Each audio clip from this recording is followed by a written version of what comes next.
You looking for me, you can find me at the barbershop. Pulling up to get a cut, bumping through the parking lot. I keep it clean, Rico's where I'm running to. If you in the city, then you probably gonna be coming to. Gang getting down, Red's getting down, Nick getting down, Ron getting down, just to name a few. Everybody blade on point. You trying to get fresh, I'm telling you this the joint. Hands down, top shop up in this vicinity. Promises age 9, LaRon been getting me. Temper on the side, I'm trying to grow out the way. What's up, guys? Welcome back to the K.O.S. Barber Club podcast, where we concentrate on topics mostly focusing on the collection of wisdom of everything in life. Today, I have a guest with me, really cool Peruvian. Yeah. Like here representing, showing love, and I appreciate it very much. Rudy Mage. Thank you for having me. Appreciate being here. What's up, for sure. So, like I was telling you on set, the podcast is pretty much talking about like self-knowledge, self-conscious, concepts, self-awareness, things of that nature. And I created the podcast because I want people to understand that we all go through life struggles, right? Of course. And then when I heard your story, you know, people say, "Oh, but Rudy," and then you also post things about your life and things, and then you put it all together. You're like, "Yo, man, how did you do that?" Because believe it or not, a lot of people don't know. Nah, very few people know. A lot of people assume, you know what I mean? I try my hardest to share my story without, you know, I'll always constantly put it, you know, people that you really have know to though, because it can help. But like for people that don't know your story, man, you started like humble beginnings, right? Peruvian. Yeah, of course, yeah. Came to Miami. I moved to the States when I was 9.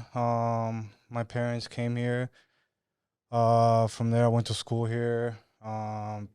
Yeah, you pretty much did the whole schooling, regular schooling. Yeah, no, I left to Chile my sophomore year in high school. So I lived Culture to Chile. shock. Yeah, completely. No, they grabbed me from being here and they put me in over there. So how were you? What did you feel in that? Because remember, self-awareness. Yeah. And that I believe the self-awareness helps you build a concept of self. Of course. And that will give you the knowledge to take the next step. When I was there at first, I was angry. You know what I'm saying? Like I kind of got tricked into going over there to live with my dad. But I mean, we're going to Bahamas and you ended up in Chile. No, it's like, oh, you're gonna go over there to be there for the summer, and all of a sudden it's like, bam, you know, you gotta finish school. Well, it's. I mean, yo, to be honest with you, I wasn't doing well here. You know what I mean? I was a piece of shit. You know, so yeah, you were doing things that were not my mom was more like, you know what, you're share with us, man. With your dad, you know what I mean? Let's see if your dad can help you. At what age were you facing, like decision-wise? When you this was 15 years old, you know, 15, 16 years old that I got. What mindset?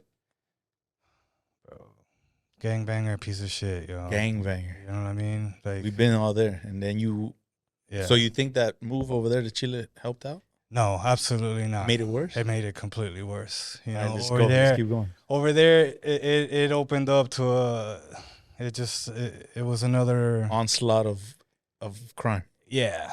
All right. For those that don't know, Rudy here, he's the owner of Ink Pro, which is a t-shirt printing company that's blowing up or has blown up. We do apparel, yeah, screen printing, sublimation, embroidery. So what we're talking about now, he was gangbanging in another country when it's the real deal. Because here, I'm not saying it's not the real deal. Yeah, it's young. And the thing is, like, I come from a middle class family. You know what I mean? It's just hip hop. You know what I mean? I was a graph writer, like right. So that immediately puts you into a different culture. It puts you into hip hop culture. You know what I mean? Yeah. So like it wasn't. It was just that's what it was. It was just. It was just a group of friends. And what year was this? Like, what, hanging 95, out. 96? Yeah. That's when it was popping. Yeah.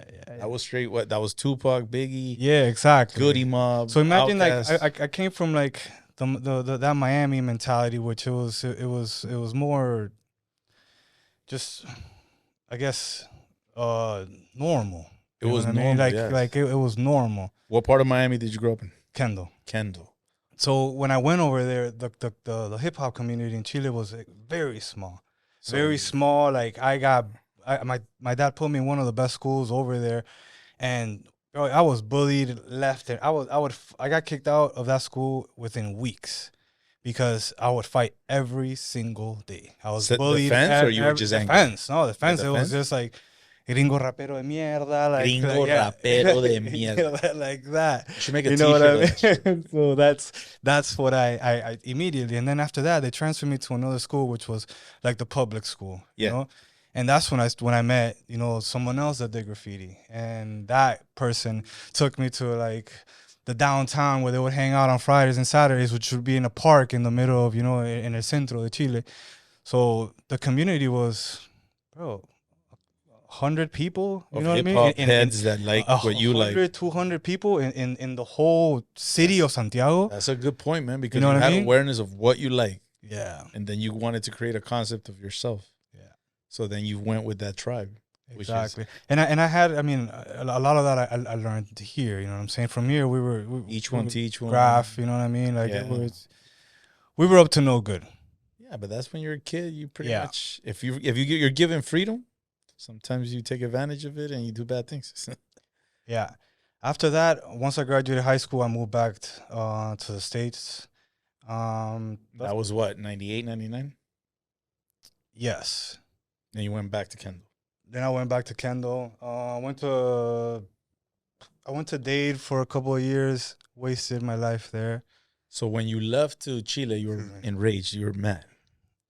And then when you came back, same rage, or you? No, not? I mean, after a year, I made friends over there. So So you're I have my circle of friends, which till this day I'm friends with. You know what I mean? So Dope. after that, you now you have your little circle. Yeah. But I always knew I had to come back to Miami. came It back was to like Kendall. you were just I knew I was there just to graduate high school, and then I was gonna come back. So once I came back, What mind state were you in? Like, let me build, or you were just like, I don't know. I didn't really know what I wanted to do with my life, dude. You know what I mean? I didn't have any. I lacked drive. I lacked ambition. I didn't have back into the I didn't have old no ways. guidance. You know what I mean? Like I lacked guidance. I didn't have anybody teach me like, yo, this is what you have to do to be Dude, I'm successful. on the same boat. I mean, I had guidance in a way that I saw uncles Yeah, and I saw friends, but not like, hey, come here, let me talk to you. yeah, no. Didn't happen. I had discipline. You know what I mean? But not the guidance part. So you came back, no guidance. I came back. I went to college at Miami-Dade. I didn't know what I wanted to do, and then I realized, oh, let me go to art school. You know what I mean? So Because you graphed. yeah, so I went to the Art Institute, and I got a bachelor's in computer animation. Nice. But I hated it. I You didn't hated. like it? I didn't like it. I didn't like that it took so long to get a character to move. You know what I mean? Yeah. 5-10 steps. It would take hours, Weeks days of of fucking programming. rendering. It was just like forever. My last semester, I swear to God, I went to all my teachers and I go, I never want to do this again in my life. I go, give me let me know the bare minimum I need to do to graduate. I graduated. I never touched it again. But you graduated. Yeah. See, that's exactly what I'm saying. Yeah. You're not a person that would fail. I don't think so. No, I mean, Not in I the mean, sense of like, oh, I didn't do good, but like, I'm not going to, like, you knew that this wasn't what you're going to do, but you finished it. Yes. So what made you do that, like, make that decision? Oh, I mean, just knowing that I needed to have a degree. Word. So you had a concept, all right, I'm going to get a degree, and then from there, I'm going to try to venture off. Yes. So you had awareness enough to know what it is exactly you needed to do. The reason I keep saying this is because a lot of people don't know. I speak to people sometimes, and like, what are you going to do? I'm like, oh. That's And these are young kids, that's 18, the 19-year-old average, kids. you know what I Yeah, mean? but that That's to true. me is nuts, bro. I try to push now more than ever. I guess entrepreneurship. You know what I mean? Correct. But again, you also have to find something. Something. You know what I mean? Find the So- product. Find. So what did you something find that, after you decided, yo, I'm not doing this no more? I got my degree. I'm out. I still continued fucking up between the ages of Nightlife in Miami. 18. Hanging out. Between the ages of 18 and 23, I got arrested probably once a year. Fighting or just crazy crime? Uh, It's all there. It's all there. Oh, I have A few. 5 felony convictions. Wow. Yeah. And So guys, that- the reason Rudy's here is because a lot of people have excuses in life. Oh, no, but I got arrested. Oh, but no. You got to have that vision, that self-awareness that developmental stages of self-knowledge where you create concepts in your life to get to the next level. Yeah, I was eating shit, man. I was getting in trouble for bullshit, man. Like stupid shit. It was never even like It's all stupid shit always. it's always stupid shit. But I mean, whatever. After that, I used to do one of my boys, Jose, which is now one of my business partners. He used to have a little print shop, and he introduced me to putting my designs on T-shirts. So he had heat transfer, and he introduced me to like, yo, this is how we can put your designs on with shirts. the screen. And No, this was heat transfer. This was back in the day. Oh, just with the plancha. You would print la plancha like that. You would print them on sheets. And that's when I started doing little art shows. I started slanging little T-shirts on the side with just like my drawings. Which, you know what I mean? Is the gas mask one of your drawing? Yeah. That's how I saw it. Yeah. I was at the True Elements back in 2004. I'll never forget it. Yeah. And I'm walking around. If people don't know, this was a hip hop event, B-boy, graffiti, and MC and DJ. And it was a collective effort with Mayday. Who else was there? A lot of graph heads. A lot of graph heads, a lot of B-boys. Yeah. Shout out to all of them, bro. I forgot exactly who was there, but they were all there. It was a big event. Yeah. And out of all the little... The TEs put it together. B-Side, yes. M6 and them. Yeah, exactly. Yeah, Cure. It was amazing, man. Yeah. I had a blast, but I remember I left there with one of your T-shirts, the gas mask one. Yeah. And I remember I was like, yo, man, this is dope. Keep it up. And you're like, yo, thank you, brother. So like little by little, what I started to do is I always had the passion for shirts. I went and I got after college, I went and I got a job at a paper manufacturing company. Okay. And I used to be their art director. But they didn't have enough. I was building up their new department, so they didn't have enough work. So as I was working there, I started doing Ink Pro on the side.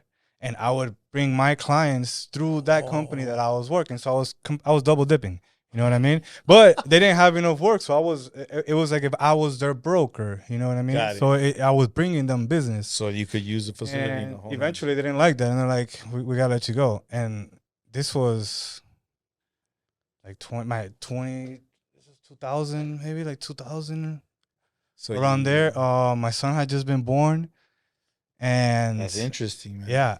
Everybody that I've had on this podcast, when the son was born, something changed. Yeah, dude. So like they let me go, and I was like, "Fuck, what am I gonna do now?" Yeah, because it was a really good job. And I was like, "Man, I'm gonna go do this T-shirt thing myself. I'm just gonna buy some machines, and I'm gonna self-awareness. I'm like I told myself, I'm like, no one's ever gonna fire me again. You know, that's the worst feeling, dude. Yeah, and it's so I mean, the little bit of money that I had saved up, I got a little warehouse on Bird Road. First last on deposit, I was trying to find some equipment. My mom's So this was without equipment. No, I have nothing. You just said I'm gonna get space. Well, no, let me fall back. My mom's friend's husband had a printing company that he wanted to sell, and I'm like, I was gonna open up Ink Pro and buy all his equipment. Okay. But the deal with that, he wanted 10% of the company. He wanted upcharging me all the equipment, which I was gonna finance off of him. And my mom came in and she's like, let me go over this deal. And she reviewed it and she's like, absolutely not. She's like, put me in the room with him. My mom bought down the deal from like, it was like, I want to say 27,000 on all the machines and 10% of the company to 15,000 right there and no equity in the company. Which is amazing. Yes. Because right now he will be chilling. Exactly. He'll still be busting your exactly. So my mom was she's like, now you owe me that money, you know? And I'm like, did you ever give Of course. I paid her back. Like, did she take it? Yes, absolutely. Yes. I paid that back. She has it saved for a rainy day for you, bro. No, I love my mom. It wasn't for her. That's awesome. Yo, shout out to mom. That was awesome. Dukes, yes. And what else happened after that? So after that, I opened up Ink Pro on Bird. And yo, paycheck to paycheck for years. I think it was on 89th or 90th. It was on Bird and 72nd, right Tropical there. Park? No, on the other side. Oh, word. Yeah, and where the warehouses are. So I was there, getting by, man, getting by for a couple of years. How many years? I think I was there for 2 or 3 years, and then Winwood was came around, and Derek G was like, "Yo, I need to look for a new spot," and I'm like, let's get a warehouse together. So we went to Wynwood together. Me and him had a spot there in Wynwood, and that's when I kind of expanded. I don't think I ever went to that one. 24th and 2nd. This was before Wynwood was Wynwood. Yeah, this is before it was. This was like it was when a strip. like, it was an area. Like we would walk out and have to like look both ways to make sure we weren't getting robbed. Yeah, but and people shit I don't like know. Wynwood is in the tourist trap that it is now. Yeah, no. But back then it was warehouses like, and a lot of homeless, a lot of drug addicts. A lot. If you would walk out there the way you walk out there now, you would get people still get robbed out there. Still getting robbed. All right, so you were out there doing your thing. So Wynwood was good. Derek plugged me in with a lot of, his celebrity clients. So I was doing, T-shirts for, all the who's. I think the latest one you did with Khaled, no? I've done his jackets. You know what I mean? I've done stuff with Be the Best. So it's always, they plug me in somehow. So somewhere somehow. Quality is good. Work is good, guys. The T-shirts are fire. So that kind of put me on the map. But then I went through a divorce. So I moved from there. I moved to Alapata, and then I was in Alapata. Man, I expanded too big. That's what it was. Too big, too fast, or just you bid too much? I feel like my overhead was just too much. The spot that I had there was massive, and then we ended up getting the spot next to it. That's when we did the Rated Art, and we had like the event space, and we were hosting. Having to do events every single weekend. Like it was like if I was a club promoter. It got too heavy. It got too heavy. Way too much. Overhead was $10,000-$15,000 a month, and we were barely making that. You know what I mean? So you had to like reconstruct everything. Yeah. So a whole new concept. So not only was I taking the L on these ventures, but that's when I went through the divorce. So you're going through emotional distress. Yeah. Mad as fuck. So like I posted this. I just posted this the other day. It's like, yo, have you ever lost everything and had to make it all back? Yeah, Twice. I've gone from nothing to something several times. Twice. So no, it's very few people know this, but I was gonna get deported. I wasn't a citizen. I was a permanent resident. And then with all the felonies that I was accumulating, subject to deportation. Yeah. They snatched me. They snatched me at the airport and they detained me. I was detained for a year. I was locked up. I was locked up and I was in Chrome. And then when Hurricane Katrina hit here, they transferred me to Arizona State Prison. And I was in Arizona State Prison for like another 4 or 5 months. So almost an entire year locked up fighting a case. And what happened to all the business? I lost everything. This was before I started in pro, but I lost, girlfriend, I lost my job, I lost my apartment, I lost my house. Lost it all. Everything. Self-awareness. Yeah. And then the second time was the divorce. You know what I mean? It was like you have a business that's failing. You know what I mean? I was operating at like 3% profit margin or some bullshit like that. What would you tell yourself, man? Because we speak about that here. Like, not that many people speak about that. Like, when you go through hardships, the train of thought that you have is there. But I believe that there's a voice that constantly either reminds you or snaps you out of it or brings you back to what you really believe in. You have to believe in it first. Believing. Like, this sounds weird, but I would tell myself, I would constantly tell myself, yo, you're gonna be successful, you're gonna make it, all the time. Who says that? Like, Tony Robbins. All the time. I would look at myself in the mirror, I'm like, dog, this is temporary. It's just fucking temporary, and you just have to believe in that shit. So was this like at the crib or at the cell? Bro, this is no. And when I was locked up, that was hard depression. Timeout. That was like extreme depression. Yeah, no, I feel it. I was locked up for a little bit too, and I felt it. But at the same time, I did that. I was like, yo, man, Gene, what the fuck are you doing? And I was like, yo, I got to get out of here. Just because I saw my surroundings, and I'm like, I don't belong here.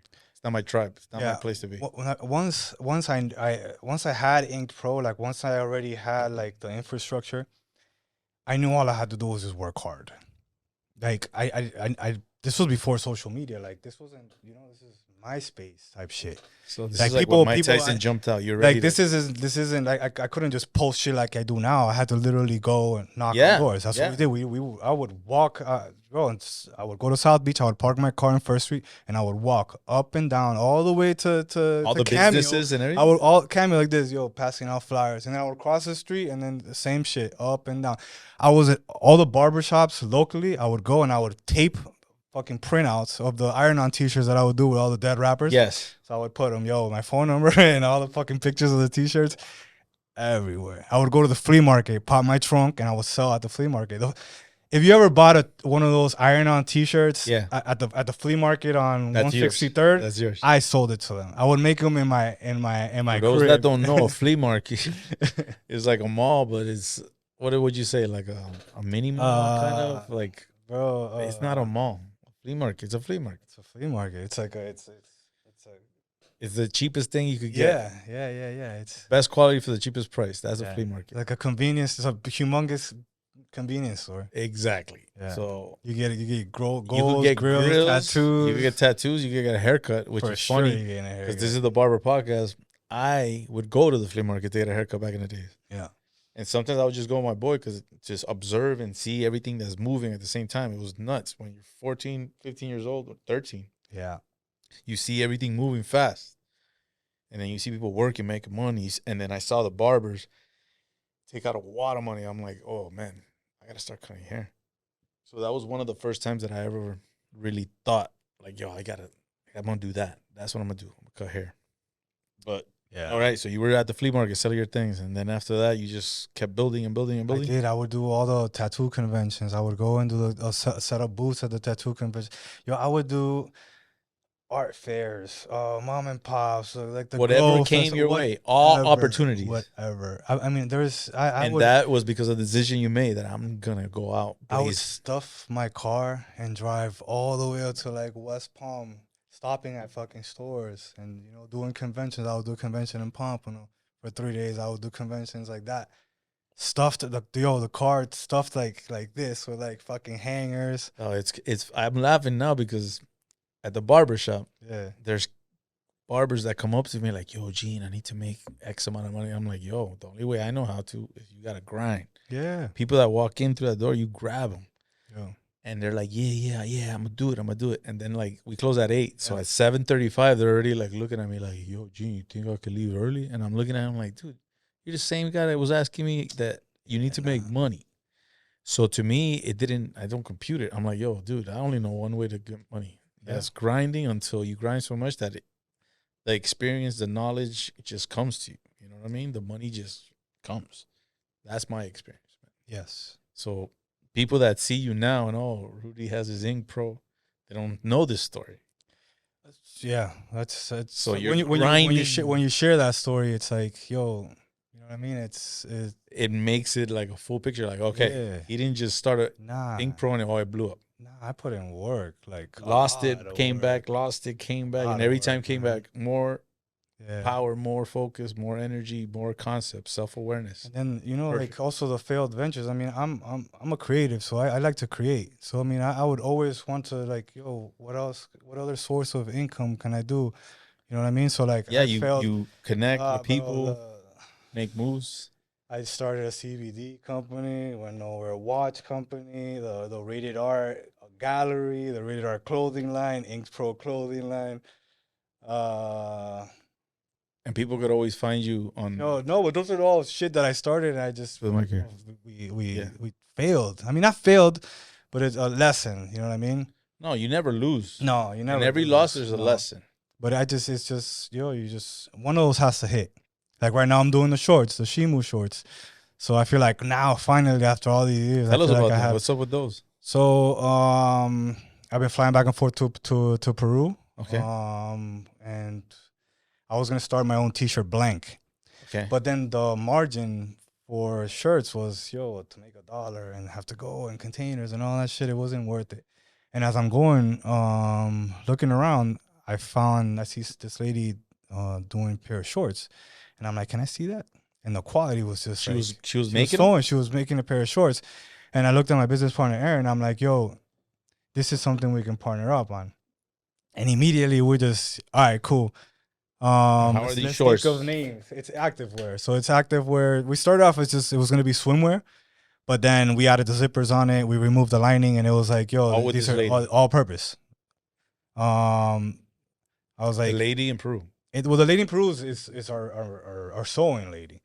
So So we had to, what we had to do is we had to create molds. So And she, I'm like, yo, find the pair of shorts that you like. So I had a pair of Nike shorts. He had a pair of, I don't remember what they were. And we created molds. And then we gave the molds to the lady. so it's like a reverse engineering. Yeah, no, we had to sort materials, and we had to find the zippers. We had to find the strings. Yeah. The elastic that goes around the Yeah, waist, everything that's that you different. need for the shorts. Yeah, pretty like much. I mean, all these years I've been on the apparel industry, I really didn't know how you broke down. You know what I mean? Like the actual garment itself. Yeah, so like in one pair of shorts, you have maybe like 6-7 deals that you have to make. Exactly. So we did that, and as far as the name, we're both Peruvian. The Shimu dynasty was the first dynasty before the Incas to have a organized government. What? Yeah, we invented surf. The Hawaiians claim to have invented surf, but based on documentation, Peruvians have. Like it's far dated, way before. What if Hawaiians went to Peru and then they started surfing? I don't know how they would get there, but you know, El Nino, maybe El Nino, you know. El Nino. Yeah.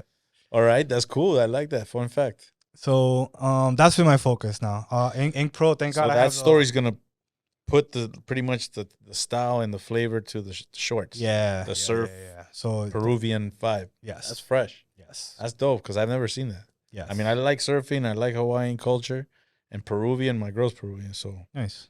she has her own distinctive characteristics that I find Best amazing. food in the world too. Word. I love Yes. that. What is that? The leche de tigre. Vegetarian. I love that. Every time I'm sick, Oh, yeah. a little shot of that, I'm good. Yeah. Fired, huh? So you're making the shorts now. So that's been my new venture. Now that's pretty much what I'm focusing the most. Thank God I have a great team with Ink Pro. So Ink Pro, like it's Yeah. So okay, it's you on were autopilot. in You know what I Winwood, mean? and then Alapata. Alapata. Now I'm in Alapata. Now when you're in Alapata. Yeah. After Winwood, you went to Alapata. Yes. So after the divorce and all that, I moved literally across the street like 50 yards. There was one opening there. The place, imagine I went from 10,000 square feet to 2,500 square feet. And I had Where to you're at now, where I went to go get the shirt. Well, I have both You both units now. now, but when I got there, I had I to remember. consolidate all that. I remember you had a little event. I had enough for first, last, and deposit, and I just told the staff, I'm like, "Yo, I got you guys. We'll All figure in. it out." All in. Yeah, and we did it back to zero, back to paycheck for Yeah, we already know how to, we you got know how enough to to do pay this. We got enough to You pay know how that. to do this already. Yeah, And now you have knowledge. So you went into this venture knowing, okay, I know what to look forward to now. I know what to look out for. And then you went and you did what you have now, brother. yeah, no. So you have now the one in Alapata. You're venturing on the shorts. Yes. How's your mindset now compared to your mindset when you first started? Oh, bro, it's at ease. You know what I'm saying? Like I don't feel like I need to chase the dollar anymore. It's like, you know, you just chase the passion now. So it's like you do these projects that just you love. Like I love this what I'm doing right now. You know what I mean? Like I know we have a great product, and again, you believe in it. You just gotta grind. Go You back know what I to mean? the I'm going back to the basics. I just did the Surf Expo, and that's back to me doing. Where was that at? It was in Orlando, so it's one of the biggest trade shows. Yeah, they do it twice a year. So I did that, and it was again same shit. Stuffed my car, drove to Orlando, convention 3 days, 8-hour days. So we could get these shorts already? Yeah. Oh, well, I'm gonna have to get me a pair. So, I was there passing out flyers. Me and my business partner Aaron passing out flyers, talking to people. I had numerous people come up to me and be like, "Yo, I haven't seen people hustle here like you guys ever." He's like, "I've seen your flyers in the bathroom. I've seen them." And I went up to the security guard and I slid him a 20. I go, "Yo, give a flyer to everybody you see with a red badge, because the red badge means you're a buyer." Yeah. So that Hustling, knowledge of self-concept, self-awareness. Never gave up. Yo, it's a beautiful story, man. And the ventures is what? The shorts, and then you're gonna keep Ink Pro, and what else are you gonna venture? Ink Pro's good. That shit's it's established. You know what I mean? I have a great clients, and then I have a great team, which holds Are you it gonna down. expand more, do more stuff?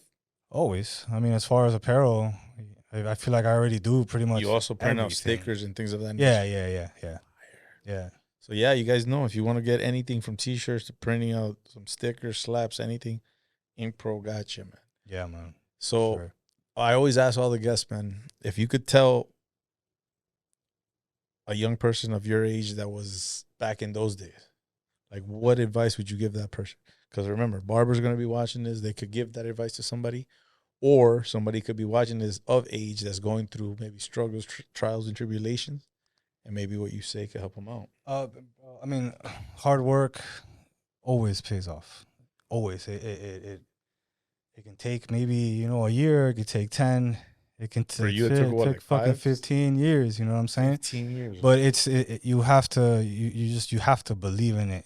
First of all, I mean, you have to have something good. Either a good product, a good core, something. Or believe in what you have. Yeah.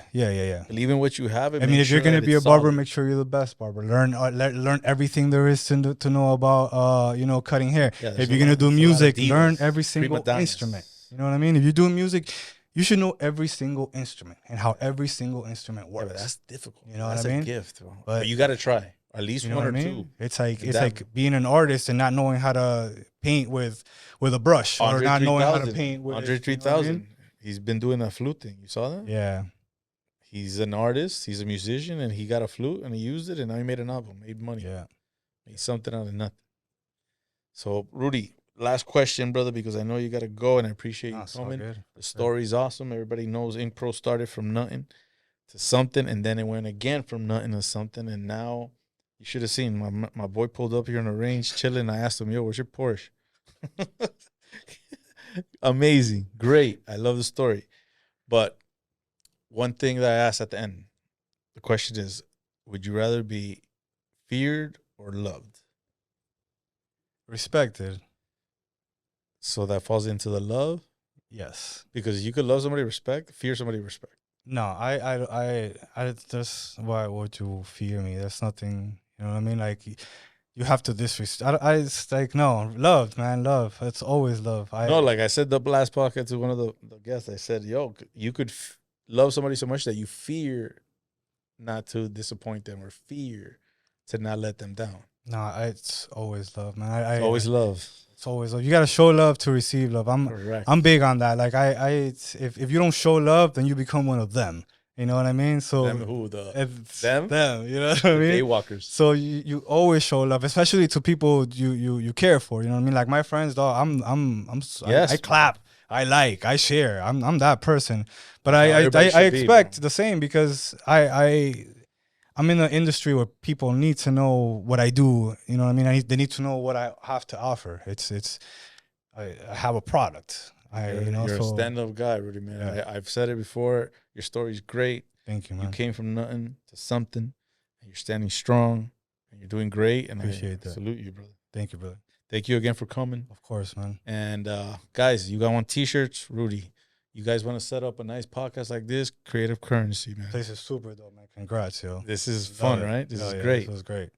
All right, guys. Thank you again for tuning in. Thank you for having me. Episode 5. Yep. I love it. 5's a lucky number. Remember to live, love, and laugh. Always. Peace.